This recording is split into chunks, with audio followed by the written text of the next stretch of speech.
Millones de espectadores han visto cómo la televisión en directo se convertía en un verdadero peligro sin previo aviso. En un instante, la transmisión era normal y al siguiente, algo aterrador aparecía en pantalla. Desde un sacerdote que se desvanecía hacia su fallecimiento en vivo hasta un hombre que confiesa tranquilamente haber provocado un incendio, estos momentos conmocionaron a millones. Es por eso que en este video revelaremos los momentos televisivos más terroríficos que jamás olvidarás. Número 5. El sacerdote volador, el padre Adelir Antônio de Carli. En abril de 2008, millones de televidentes de todo Brasil se acomodaron en sus sofás esperando una transmisión dominical tranquila y predecible. El día había comenzado tranquilo y muchos asumieron que el programa se desarrollaría como tantos otros. En cambio, el país presenció algo asombroso. Un sacerdote flotaba con firmeza hacia el cielo con una elevación suave y casi mágica, impulsado por cientos de brillantes globos de helio. Su nombre era el padre Adelir Antônio de Carli. Muchos ya lo conocían como un hombre de profundas convicciones y una imaginación audaz. Y un poco de lluvia no lo iba a detener. ¿No es terquedad volar con esta lluvia? El padre Adelir estaba decidido a ayudar a los camioneros de larga distancia a encontrar un lugar donde pudieran descansar, orar y sentirse protegidos. Soñaba con construir una capilla junto a la carretera donde los viajeros cansados pudieran recuperar la dignidad antes de continuar su viaje. Pero había un gran problema. El padre Adelir carecía de los fondos necesarios. Así que abrazó una idea que parecía una mezcla de fe, aventura y espectáculo. Esperaba recaudar fondos para un área de descanso espiritual para camioneros.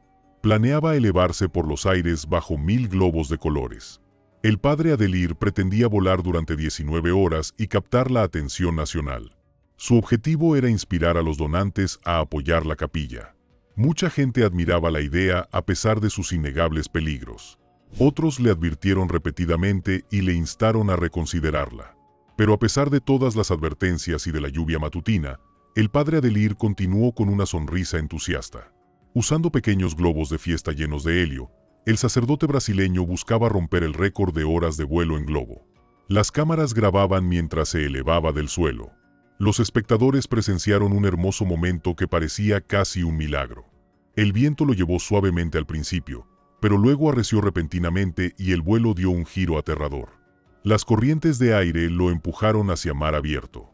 El padre Adelir se elevó mucho más alto de lo esperado. Llegó a casi 5.800 metros y luego descendió en caídas repentinas que aterrorizarían incluso al más valiente. Aún así, mantuvo la calma y continuó comunicándose con su equipo de apoyo. Cuando el padre Adelir finalmente admitió que no podía usar su GPS, el miedo se apoderó de quienes lo escuchaban. Su último mensaje fue una súplica desesperada de ayuda. Las autoridades portuarias afirman que la última vez que supieron de él, llamaba para pedir ayuda usando un dispositivo GPS que rastreaba sus coordenadas. Los equipos de búsqueda rastrearon la costa. Encontraron fragmentos de globos flotando en el agua. Encontraron fragmentos de equipo que confirmaron que había sobrevolado el mar. Los bomberos dicen que están centrando su búsqueda en la costa sur de Brasil. Buscaron durante días mientras la nación se aferraba a la esperanza de que el sacerdote fuera encontrado con vida. La tesorera de París dice estar segura de que el sacerdote será encontrado con vida. Las semanas se convirtieron en meses antes de que los trabajadores del remolcador encontraran su cuerpo lejos de la costa. Brasil lloró profundamente. Lloraron a un hombre que lo dio todo para ayudar a desconocidos. Número 4. Carlos y la confesión del incendio en vivo. En 2014, un tranquilo y apacible barrio de Maryland se sumió en el caos cuando un enorme incendio arrasó una calle residencial. Las llamas se elevaron por encima de los tejados, rugiendo con una intensidad que desplegó chispas y humo en espirales hacia el cielo nocturno. Los bomberos llegaron casi de inmediato, pero el fuego consumió la casa a una velocidad aterradora. Más de 70 socorristas trabajaron incansablemente para evitar que el incendio se extendiera a las casas cercanas, creando un caos de mangueras, escaleras e instrucciones a gritos. Al punto de no poder permanecer más tiempo en casa. Había demasiado fuego en las paredes y el techo estaba dañado. Los vecinos se congregaron en las aceras, gritando advertencias e intentando ayudar en todo lo posible. Era evidente para cualquiera que estuviera observando que este incendio no fue accidental. Su ferocidad y patrones extraños sugirieron algo deliberado y los investigadores sospecharon de un incendio provocado casi desde el principio. Los investigadores determinaron que el incendio de una casa ocurrido durante la noche en Ligonier fue provocado. Mientras los bomberos combatían las llamas, un equipo de noticias local llegó para documentar el desastre. Las cámaras captaron la intensidad del incendio. Entonces, en medio del caos, un hombre apareció de repente de la nada y se acercó tranquilamente al lugar.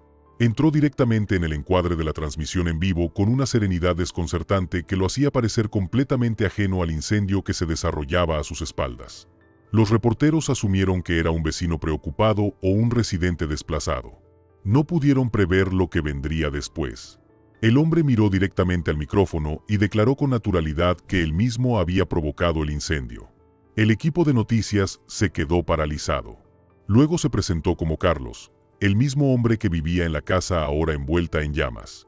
Sus compañeros de piso, que habían escapado por poco antes de que el fuego alcanzara su máxima intensidad, estaban a salvo. Pero ver a alguien confesándose tan abiertamente en directo por televisión era surrealista. Un hombre de Rackville que se encontraba hoy en el lugar de un incendio en una casa se acercó a la policía y dijo que él había provocado el incendio. Cuando le preguntaron por qué lo había provocado, Carlos lo explicó con una claridad inquietante. Describió la casa como inhabitable y afirmó que había intentado repetidamente alertar a las autoridades locales, pero a nadie le importó escucharlo. En su mente, destruir su propia casa era la única opción viable que le quedaba. Dijo que quería llamar la atención sobre las deplorables condiciones de vida dentro de la vivienda. Dijo que se había quejado de las condiciones a la policía, pero que no las tomaron en serio. Como si eso no fuera suficiente, Carlos incluso detalló cómo vertió gasolina por todas las habitaciones y encendió una cerilla. Luego salió, pidió una bebida y regresó para presenciar la destrucción sin ninguna preocupación. Tanto los investigadores como los espectadores quedaron atónitos ante su serenidad. Solo cuando la policía llegó unos minutos después y arrestó a Carlos, se conoció la historia de sus dificultades. Durante mucho tiempo había luchado contra graves problemas de salud mental y alcoholismo. Su familia describió un comportamiento cada vez más errático en los meses previos al incendio. Los daños se estimaron en más de $400,000, y el vecindario quedó conmocionado por la destrucción y la impactante confesión pública. Número 3. El robo del póker en Berlín. El robo fue transmitido a nivel mundial. La policía alemana calificó a la banda que robó dramáticamente una partida de póker de alto riesgo como un grupo de aficionados que pronto serán capturados. A principios de 2010, Berlín albergó uno de los eventos más glamurosos y de alto riesgo del mundo del póker competitivo. El European Poker Tour atrajo a profesionales experimentados, novatos entusiastas y espectadores entusiastas que esperaban presenciar habilidades extraordinarias y llevarse premios increíbles. Todo parecía cuidadosamente orquestado hasta que un instante rompió la calma cuidadosamente mantenida. Exactamente a las 2:15 de la tarde, un grito estridente rompió la densa concentración de la sala. 4 hombres armados con pistolas y machetes irrumpieron en el local, transmitido en directo por televisión el sábado por la tarde. 4 hombres enmascarados irrumpieron y el caos se desató al instante. Uno de los intrusos blandió un machete, lo que provocó que jugadores y camareros se lanzaran bajo las mesas, esparciendo fichas y cartas como hojas en una tormenta. Los camarógrafos siguieron grabando, capturando toda la pesadilla en vivo para los espectadores de todo el mundo. Y resultó que a los hombres no les interesaban en absoluto los jugadores. En cambio, se dirigieron rápidamente al mostrador de registro, donde el torneo guardaba las bolsas de dinero destinadas a los premios. El guardia de seguridad intentó intervenir, pero se desató una pelea frenética. A pesar de sus esfuerzos, los ladrones se llevaron todo el dinero que pudieron y huyeron por el vestíbulo. Los guardias de seguridad opusieron resistencia, pero los ladrones escaparon con unos $300,000 en euros. Desaparecieron en las calles de Berlín con aproximadamente $250,000. Por un instante, los ladrones creyeron haber cometido el crimen perfecto. Pero los investigadores pronto descubrieron un error flagrante. Uno de los ladrones se había registrado en el torneo con su nombre real para estudiar el diseño y aprender los patrones de seguridad. Este error crítico permitió a la policía localizarlo en cuestión de días. Confesó y reveló la identidad de sus cómplices, lo que condujo a la rápida captura de los 4 hombres. Sus condenas oscilaban entre 3 y 6 años de prisión, pero el dinero robado desapareció misteriosamente por completo. Las autoridades nunca recuperaron ni un solo dólar. Número 2. Shawn Nelson, el hombre sin nada que perder. Para 1995, Shawn Nelson, de 35 años, había tocado fondo en su vida. Había sido un orgulloso veterano del ejército, un fontanero trabajador y un hombre con un hogar y un matrimonio estables. Con el tiempo, todo lo que le servía se desmoronó. Su matrimonio terminó en un doloroso divorcio. Su negocio se desmoronó ante los crecientes problemas financieros. Su casa estaba a punto de ser embargada. Sean empezó a aislarse de todos los que lo rodeaban. Sus amigos decían que a menudo parecía perdido, cansado y destrozado. Sentía que nadie entendía lo que estaba pasando. Su salud mental seguía deteriorándose y vivía cada día con una creciente sensación de miedo, frustración y desesperanza. No veía ningún camino a seguir y la presión no dejaba de crecer. El 17 de mayo de 1995, esa presión finalmente se disipó. Sean se dirigió a la armería de la Guardia Nacional de San Diego con una expresión tranquila y decidida. No eligió la armería por casualidad. Sabía lo que se guardaba dentro. Vehículos militares pesados estaban estacionados tras la valla, sin uso y en silencio. Shawn entonces trepó por un hueco en la valla y caminó directamente hacia un tanque M60A3. No era una máquina pequeña. Era un vehículo de 60 toneladas construido para la guerra. Aunque no tenía munición en su interior, podía causar daños tremendos con solo moverse. Shawn usó las habilidades que aprendió en el ejército para puentear el tanque. En cuestión de segundos, el motor cobró vida, sacudiendo el edificio y el suelo a su alrededor. Sean entonces sacó el tanque de la armería y lo adentró en las calles de la ciudad. Sus acciones dejaron atónitos a todos los que vieron el enorme vehículo pasar por San Diego. Las cámaras de noticias captaron en directo cómo Sean aplastaba coches aparcados, destrozaba semáforos, abría bocas de incendio y apartaba todo lo que se cruzaba en su camino. Anoche, un tanque del ejército lo atropelló en un alocado paseo por las calles de San Diego, aplastando todo a su paso. Barrios enteros observaron impotentes cómo caían los cables eléctricos y las carreteras eran destrozadas. La ciudad nunca se había enfrentado a una situación como esta.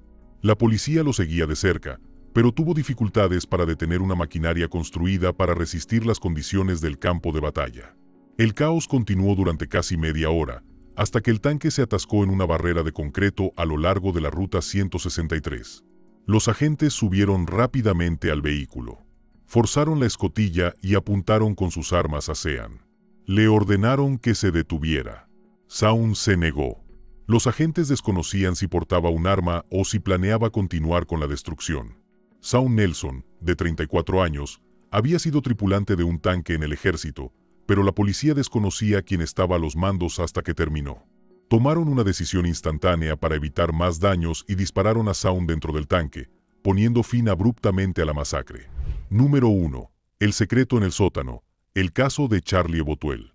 El 14 de junio de 2014, un tranquilo barrio de Detroit se sumió en el caos cuando Charlie Bothwell, de 12 años, desapareció sin explicación alguna.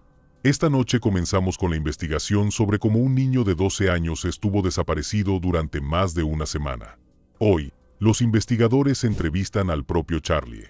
El pánico se apoderó de la comunidad mientras amigos, vecinos y familiares buscaban frenéticamente por las calles. Su padre, Charles, parecía angustiado y desesperado. Contactó a la policía, organizó grupos de búsqueda y habló con la prensa, rogando a cualquiera que tuviera información que se presentara. Voluntarios peinaron calles, tocaron puertas y revisaron callejones y terrenos baldíos. Volantes cubrían postes de teléfono y ventanas. La comunidad temió lo peor a medida que las horas se convertían en días.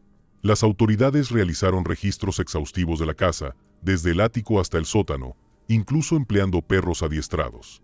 Sin embargo, no se pudo encontrar rastro de Charlie, y el misterio se agudizaba con cada hora que pasaba. El caso atrajo rápidamente la atención nacional. Durante una entrevista en vivo con Nancy Grace, Charles habló con manos temblorosas y una voz cargada de dolor. Su hijo fue encontrado con vida en su sótano. Describió la agonía de no saber el paradero de su hijo y el temor constante de que algo horrible hubiera sucedido. De repente, el presentador pronunció unas palabras que conmocionaron a la nación. Informó que Charlie acababa de ser encontrado vivo en su propio sótano. La revelación fue como un rayo. Charlie, nos informan que han encontrado a tu hijo en tu sótano. Charlie se quedó paralizado de inmediato y miró al frente, incapaz de formular una respuesta coherente. Millones de espectadores debatieron sobre la expresión de su rostro, preguntándose cómo un padre podía no encontrar a su hijo escondido en su propia casa. El momento se convirtió en uno de los clips más comentados y virales de la televisión policial. La policía acudió rápidamente a la residencia y registró el sótano de nuevo. Esta vez encontraron a Charlie acurrucado tras una barrera de cajas, asustado y exhausto, pero físicamente ileso. Al ser interrogado, Charlie reveló una verdad inquietante. Su madrastra le había ordenado que se quedara escondido en el sótano y lo había amenazado si intentaba irse. Y no lo ha hecho, pero no ha recibido golpes físicos en los últimos 10 días desde que lo encerraron en el sótano. Entonces contactó a su padre, fingiendo no tener ni idea de dónde estaba el niño. Las autoridades arrestaron a Charles y a su esposa, Monique Dillard-Botuel. La fiscalía presentó múltiples cargos, incluyendo maltrato infantil en 4º grado, abandono y falta de cuidado adecuado. Posibles cargos penales derivados del presunto maltrato de un niño de 12 años que ahora está al cuidado de su madre biológica. Las primeras presentaciones incluyeron la posibilidad de cargos más graves si la salud de Charlie se había visto perjudicada, razón por la cual los primeros informes mencionaron posibles cadenas perpetuas. En 2016, ambos adultos aceptaron acuerdos de culpabilidad. Charles Botuel se declaró culpable de un delito menor de abuso infantil. Evitó la cárcel, pero perdió la custodia de su hijo para siempre.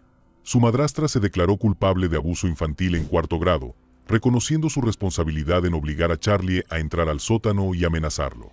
Fue sentenciada a libertad condicional en lugar de prisión, con estrictas condiciones que incluían terapia obligatoria y la prohibición de contacto con Charlie.